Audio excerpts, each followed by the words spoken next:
Peer counselling होनी चाहिए। आपके लिहाज से 7th क्लास से क्यों?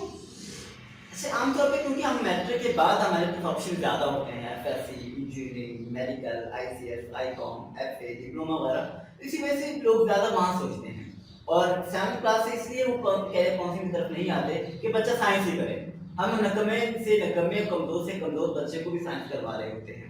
और जिस बच्चे का साइंस में इंटरेस्ट नहीं भी है, चाहे वो नकम्मा ना हो, अच्छा हो, लेकिन साइंस में इंटरेस्ट नहीं है, उसने लॉयर बनना है, ठीक है, उसने आर्ट एंड डिजाइनिंग में जाना है, ठीक है, क्राफ्ट में जाना है, उसने फाइन आर्ट्स में जाना है, उसे क्यों हम साइंस पढ़ें? इसी वजह से कैरियर काउंसलिंग होगी तो कम से कम उस बच्चे के टैलेंट के मुताबिक वो काउंसलर उनको बताएंगे कि बच्चा आर्ट्स में बेहतर रहेगा या बच्चा साइंस में जाना चाहिए, फिर साइंस की किस फील्ड में जाना चाहिए।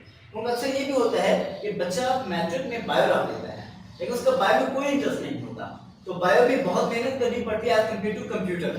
तो कंप्यूटर आसान है तो बच्चा बाकी सब्जेक्ट में ज्यादा फोकस कर सकता है, लेकिन वो बायो रखेगा तो बाकी सब्जेक्ट में फोकस थोड़ा सा कम हो जाएगा, ओवरऑल मार्क्स क्या हो जाएंगे, कम।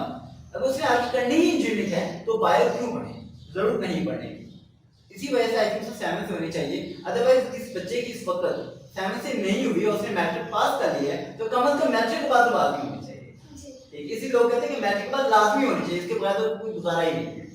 होनी एक्चुअल में 7 से चाहिए, लेकिन जिन्होंने अभी मैट्रिक कर लिया, 9th में चले गए या 10th में चले गए, अभी 10th में चले गए या अभी बगैर इम्तिहान दिए फर्स्ट ईयर में चले गए, वो प्रमोट कर दिया गया, उनके लिए कैरियर काउंसलिंग इस वक्त बहुत जरूरी है। तो वो इस वक्त तो लाजमी करना, जो होना था सो गुजर गया, इस वक्त तो लाजमी होना चाहिए।